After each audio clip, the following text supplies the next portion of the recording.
ఓం సాయిరామ్ శ్రీమాత్రే నమః. అమ్మ బిడ్డలందరికీ నమస్కారం ఫ్రెండ్స్. ఎలా ఉన్నారండి? ఏం చేస్తున్నారు? అందరూ బాగున్నారు కదా? మన అమ్మదేవన్న అందరూ బాగుండాలని మనస్ఫూర్తిగా అమ్మవారిని కోరుకుంటూ ఈరోజు అమ్మ సన్నిధి ద్వారా వచ్చినట్టు సందేశం ఏంటి అంటే కనుక, బిడ్డ నన్ను తాకమ్మ, తప్పకుండా నువ్వు ఊహించినటువంటి శుభవార్తను వినబోతున్నావు అని అమ్మవారు మనకు ఈరోజు ఈ సందేశం ద్వారా తెలియపరుస్తూ ఉన్నారు ఫ్రెండ్స్. ఈ సందేశాన్ని వినే కన్నా ముందు ఈ సందేశం కనుక మీ అందరికీ కనుక నచ్చినట్లయితే తప్పకుండా నేను వీడియోకి లైక్ అయితే ఇచ్చి మరికొంతమంది అమ్మ బిడ్డలకైతే షేర్ చేయండి. కొత్తగా మన ఛానల్ ఎవరైతే చూస్తున్నారో కనుక తప్పకుండా సబ్స్క్రైబ్ చేసుకొని సపోర్ట్ అయితే ఇవ్వండి. ఎలాంటి సమస్యలు కష్టాలు ఉన్నా కూడా నాకు మర్చిపోకుండా కామెంట్ అయితే రాయండి. నేను అమ్మవారి గుడికి వెళ్ళినప్పుడల్లా మీ పేర్లు చదివి తప్పకుండా ప్రేయర్స్ అయితే చేయిస్తాను. ఇప్పుడు అమ్మవారి సందేశాన్ని విందామండి. అంతకంటే ముందుగా చాలామంది అక్క ఈ సందేశాల ద్వారా మీకు ఎంతో లాభం జరుగుతుంది, మాకు ఈ సందేశాలు వింటూ ఉంటే నిజంగా అమ్మవారే స్వయంగా ఎదురుగా నిలబడి చెబుతూ ఉన్నట్టు మాకు అనిపిస్తుంది అక్క. ఎంతో నమ్మకంగా మాకు చాలా సమస్యకు తగినటువంటి పరిష్కారాలు, పూజలు, పరిహారాలు రూపంలో చాలా చక్కగా వివరిస్తూ ఉన్నారు. చాలా నమ్మకంగా అనిపిస్తుంది. నిజమేనండి, 100కి 1000% మీకు ఖచ్చితంగా మంచి జరగబోతుంది. సమస్యలు అయితే అమ్మవారికి చెప్పుకోండి. ఇప్పుడు అమ్మవారి సందేశాన్ని విందామా? మరి నీకు ఎవరో విలువను గుర్తింపుని ఇవ్వలేదని నువ్వు బాధపడవద్దు. నీకు నేను అండగా ఉన్నాను బిడ్డ. నిజమా కాదా? నీకు ఎలాంటి హాని కలగకుండా ఎప్పుడు కూడా చాలా జాగ్రత్తగా చూసుకుంటూ ఉన్నాను. ఎలాంటి ఆపద కూడా నీ దగ్గరకు రాకుండా, నీ దరికి చేరకుండా నేను అన్నీ కూడా చూసుకుంటూ నీకు ప్రతి ఒక్క కష్టాన్ని తీరుస్తూ, ప్రతి ఒక్క సమస్యను నీకు నేను గట్టెక్కించడానికి ఎన్నో రకాలైనటువంటి సూచనలు అందిస్తూనే ఉంటాను కూడా. కానీ నువ్వు అవన్నీ కూడా పట్టించుకోకుండా ఏంటి అనేలాగా నువ్వు నీ జీవితాన్ని గడుపుతూ ఉన్నావు. అంటే ఏముందిలే, ఇంకా నాకంటూ ఎవరున్నారు? నాకు దుర్గమ్మ లేరు, ఇంకా ఎవరూ లేరు. ఒకవేళ ఉంటే నాకు ఇలాంటి పరిస్థితిని తీసుకొస్తారా, నాకంటూ ఇలాంటి జీవితాన్ని ఇస్తారా అని నువ్వు ఎప్పుడూ కూడా దూషించవద్దు. నన్నే కాదు, ఏ దైవాన్ని కూడా నువ్వు నీ మాటలతో దూషించకూడదు బిడ్డ.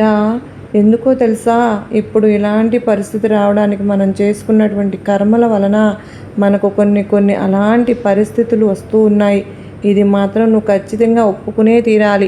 నీకు అడిగినవన్నీ కూడా నేను ఇవ్వలేకపోవచ్చు, కానీ కొన్ని మాత్రం నీకు వచ్చినటువంటి కష్టాలను కానీ, రాబోతున్నటువంటి కష్టాలను కానీ, సమస్యలను కానీ, వీటన్నింటినీ కూడా నీకు నేను తప్పకుండా ఏ సమస్య ఉన్నా సరే ఆ సమస్య నుంచి గట్టెక్కించడానికి, ఎన్నో రకాలైనటువంటి ఇబ్బందులన్నింటినీ కూడా తొలగించడానికి తప్పకుండా నీకు నేను సహాయం చేస్తాను.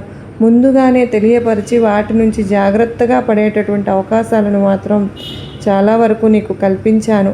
అన్నీ కూడా నీకు కష్టాలు, సమస్యలు తొలగించలేకపోవచ్చునేమో, కానీ కొన్ని నువ్వు అనుభవించాలి కనుక, కొన్నిటి గురించి నువ్వు పూర్తిగా తెలుసుకోవాలి కనుక వీటిని నీ నుండి పూర్తిగా తొలగించలేదు. కానీ పెద్ద సమస్యలను కానీ, పెద్ద ఆటంకాలను కానీ చిన్నగా చేసి చూపించి నీ నుండి వాటిని మాత్రం దూరం చేశాను. ఇది మాత్రం సత్యం. నువ్వు పూర్తిగా ఏదైనా సరే కానీ, ఒక కష్టం కానీ, సమస్య కానీ వాటిని అనుభవిస్తేనే కదా నీ కర్మ నుండి నువ్వు బయటపడతావు. కనుకనే నువ్వు కొన్నిసార్లు నేను అడిగినవన్నీ ఇవ్వలేనప్పుడు మాత్రం నాపై నువ్వు కోపపడవద్దు, అలాగే నన్ను నిందించనవద్దు. కొంచెం నా గురించి ఆలోచించాయి. ఎందుకు దుర్గమ్మ నా తల్లి నా పట్ల ఆలస్యం చేస్తున్నది అని మాత్రం ఆలోచించు. నీ వెంట రాని వాటి కోసం ఎందుకమ్మా పరుగులు తీస్తూ ఉంటావు చెప్పు? మామూలు వెంట పరుగులు లాంటిదని నీకు తెలియదా? అయినా సరే దుర్గమ్మ అంటే గొప్ప రత్వాన్ని పొందావు, మాణిక్యాన్ని పొంది కూడా ఇంకా దిగులు చెందుతూ ఉన్నావా? మనకు తగినటువంటి పనులు నిర్లక్ష్యం చేస్తున్నారని నీకు నువ్వు నిర్లక్ష్యం చేసుకుంటావా? నీకు గుర్తింపు ఇవ్వడం లేదని నీ మనశ్శాంతిని దూరం చేసుకుంటావా నువ్వు? నాకు గుర్తింపు లేదు, కనీసం మనశ్శాంతి లేదు, ఎవరు కూడా కనీసం మనిషిగా కూడా నన్ను గుర్తించడం లేదని ఇలా మదన పడిపోతూ ఉంటే ఎలా చెప్పు? నిన్ను ఎవరు గుర్తించాలి? అలాగే నీ మనశ్శాంతిని ఎవరు దూరం చేస్తున్నారు? నీకు నువ్వే కదా నీ మనశ్శాంతిని దూరం చేసుకుంటున్నావు. నిన్ను గుర్తించడం ఏమిటి? భగవంతుడే నిన్ను గుర్తించాడు కనుకనే ఈ భూమిపైకి నిన్ను పంపించాడు. నువ్వు నిన్ను నిరూపించుకో.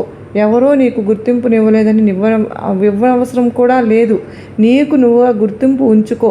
నీ మనశ్శాంతిని పోగొట్టుకోవద్దు. లేనిపోని ఆలోచనలతో నీ మనసును సంతోషంగా ఉంచుకునేందుకు అన్ని వేళలా నువ్వు ప్రయత్నం అయితే చేయాలి. కానీ ఇలా ఎవరో నిన్ను ప్రోత్సహించడం లేదని, ఎవరో నీకు తగినటువంటి గుర్తింపునివ్వడం లేదని వారితో నువ్వు ఎందుకలా పోల్చుకుంటున్నావు? నీతో ఉన్నవారు ఈర్ష్య చూపుతున్నా సరే, నీకు గౌరవం ఇవ్వలేకపోయినా సరే, నీకు వచ్చే నష్టం ఏమిటి చెప్పు? నీ మనసుకు గాయం కలిగేలాగా వారి ప్రవర్తన ఉన్నా కూడా నువ్వు మాత్రం వారితో సంతోషంగానే పైకి వారు ఎంత ఆప్యాయంగా పలకరిస్తూ నటిస్తూ ఉన్నారు, నువ్వు కూడా అంతే ఆప్యాయంగా పలకరిస్తూ ఉండు. అది నీ నుండి వారి నుండి నీకు నటన అని తెలిసినప్పుడు నువ్వు కూడా అదే నటనలో ఉండాలి అంతే. కానీ వారు ఏదో ఆప్యాయంగా పలకరిస్తున్నారు కదా అని చెప్పి నీ గురించి నువ్వు పూర్తిగా వారితో చెప్పుకోవసరం లేదు. అలాగే నువ్వు చేసేటటువంటి పనుల గురించి ఎప్పుడూ కూడా చెప్పవద్దు. నీ కుటుంబ సభ్యులు కూడా సమస్యలు కూడా ఎవరితోనూ పంచుకోవద్దు అసలు. అప్పుడు ఏదో ఒక రోజు వారికే తెలిసి వస్తుంది. అంత మాత్రమే కాదు, కానీ ఎవరి కోసమో నీ ప్రశాంతతను నువ్వు దూరం చేసుకోవడం అనేది నీలో ఉన్నటువంటి ప్రతిభను ఏమిటో నాకు తెలియదా చెప్పు? అలాగే నువ్వు నిరూపించుకునే ప్రతిసారి కూడా కాస్త ఓటమి పాలవుతూ ఉన్నావు. అది సహజమే. అయినా నువ్వేమీ బాధపడవలసిన పని లేదు. ఆ ఓటమి కూడా నీకు గొప్ప గుణపాఠంలాగా మారి రాబోయేటటువంటి విజయాన్ని, రాబోతున్నటువంటి అదృష్టాన్ని చాలా గొప్పగా పరిచయం చేస్తుంది. నిన్ను ఎవరైతే గుర్తించలేదని నువ్వు బాధపడుతూ ఉన్నావో వారికి నీ గురించి పూర్తిగా తెలుసు. నువ్వు ఏమిటో, నీకు ఉన్నటువంటి ప్రతిభ ఏమిటో, అలాగే నువ్వు ఏదైనా కానీ చేయగలిగినటువంటి గొప్ప సామర్థ్యం ఉన్నదానివని నాకు కూడా తెలుసు కదా. కాకపోతే వారిలో ఉండేటటువంటి ఈర్ష్య, అలాగే ఇంకేదైనా కావచ్చు, అది బయటకు ఒప్పుకునేలాగా చేయదు వాళ్ళను. కనుకనే అలాంటి పరిస్థితులు ఎవరో నీకు గుర్తింపు ఇవ్వడం లేదని బాధపడవలసిన పని ఉందా చెప్పు? భగవంతుడు నిన్ను గుర్తించాడుగా. అలాగే నీకు ఎటువంటి ఆపద సంభవించకుండా ముందే ఆయన ఏదో ఒక విధంగా కొన్ని సూచనలు నీకు తెలియపరుస్తున్నానుగా. కనుక భగవంతుని అనుగ్రహం నీపైన నీకు ఉన్నప్పుడు ఎవరిదో నీకు ఎందుకు, నీకు ప్రోత్సాహం ఎవరిదో నీకెందుకు చెప్పు? నేను నిన్ను ప్రోత్సహిస్తున్నాను కదా. నీకు తగినటువంటి గుర్తింపు ఏ రోజైతే రావాలో అదే రోజు వచ్చేలాగా ముందే రాసిపెట్టి ఉంచాను. కనుకనే ఆ సమయానికి నీకు ఏది దక్కుతుందో ఏది దక్కదో, ఎవరైతే నిన్ను ప్రోత్సహించడం లేదో, ఎవరైతే నిన్ను చూసి అవహేళన చేస్తున్నారో వారందరికీ కూడా బాగా తెలిసి వస్తుంది కదా. మరి అంతవరకు నువ్వు ఓపికగా ఎదురు చూస్తూ ఉండు. మరి ఒక్క నిమిషం సదా గుర్తు పెట్టుకో, ఏ కష్టం వచ్చినా కూడా నన్ను తలుచుకుంటూ ఉంటావు కదా.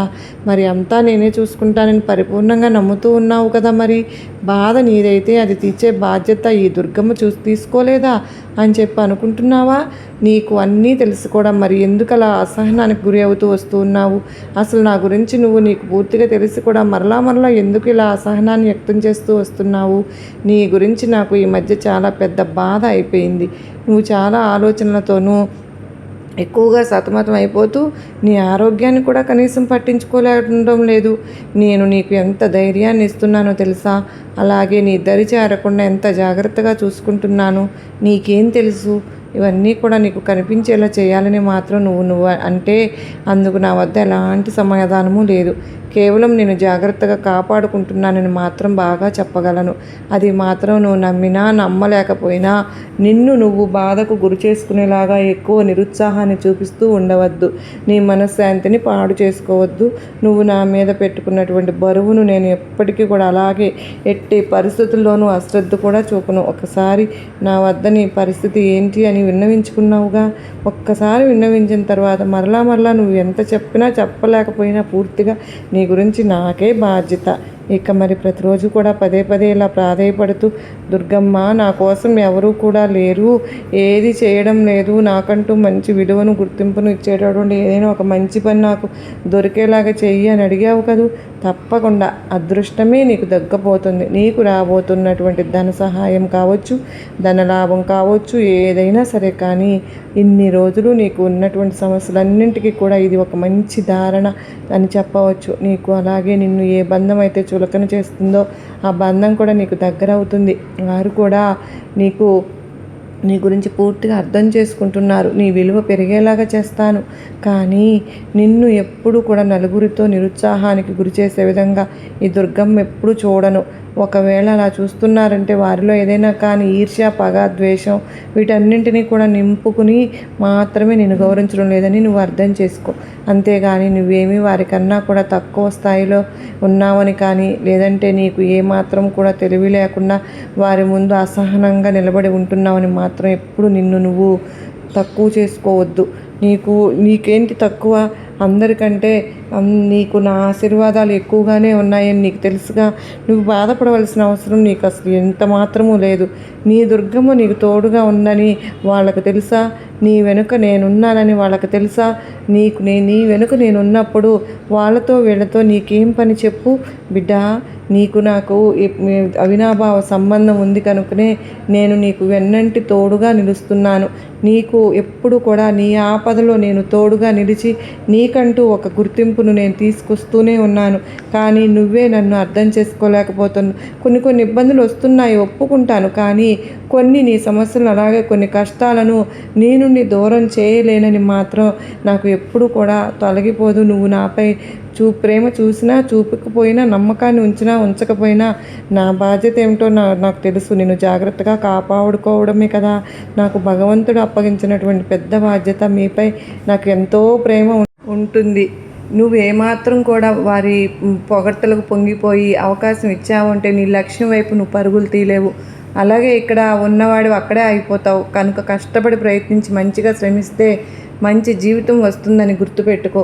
కష్టపడి పని చెయ్యి. కష్టపడితే ప్రతిఫలం తప్పకుండా మనకు ఎప్పుడు కూడా అందుబాటులోనే ఉంటుంది.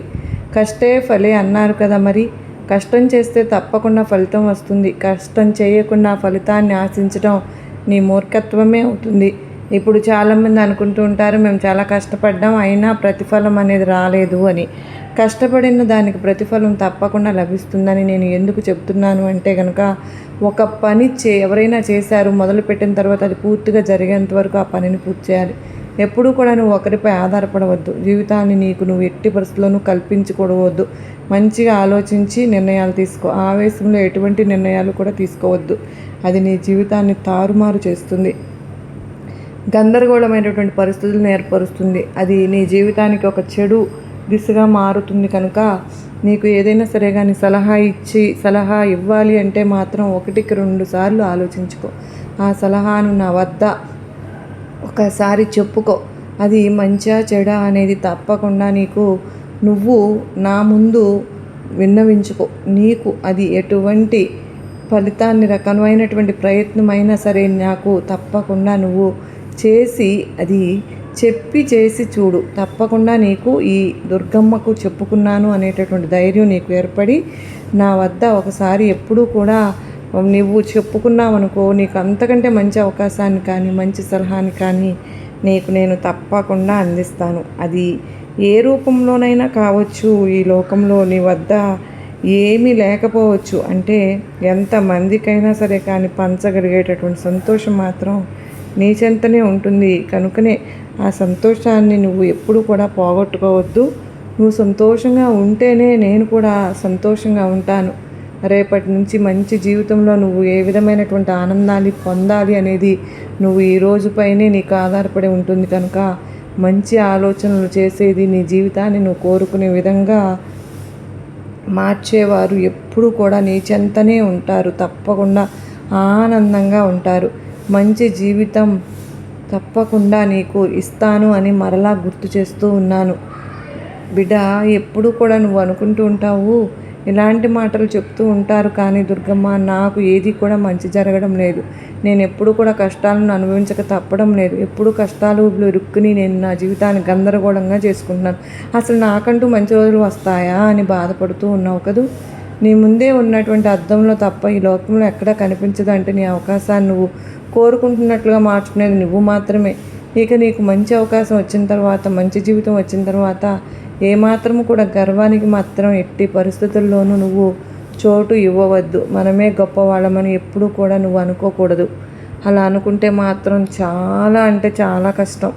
ఎందుకంటే ఈ ప్రపంచంలో పేద, ధనిక, కుల, మత భేద అనే వ్యత్యాసాలు నా దగ్గర అసలు ఉండవు.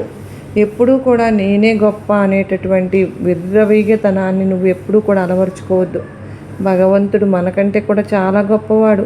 అందుకే మనం ఒకరిని బాగు చేయలేకపోయినా పర్వాలేదు, కానీ మనకంటే గొప్పవారు లేరు అనుకునేటటువంటి గర్వాన్ని మాత్రం మనం ఎప్పుడైతే నింపుకుంటామో అది మన పతనానికి నాంది అవుతుంది. కనుక గర్వానికి మాత్రం ఎట్టి పరిస్థితుల్లోనూ చోటు ఇవ్వవద్దు. ఎప్పుడూ కూడా ఒకేలాగా ఉండు, ఒకే మనస్తత్వం ఉండు. నలుగురికి సహాయం చేయాలనుకునేటటువంటి మనస్తత్వంతో ఉండు. ఆ మనస్తత్వమే, ఆ మంచితనమే నీకు ఒక మంచి జీవితాన్ని ప్రసాదిస్తుంది. ఇక నీ దశ తిరగబోతోంది అని ఎందుకన్నానో తెలుసా?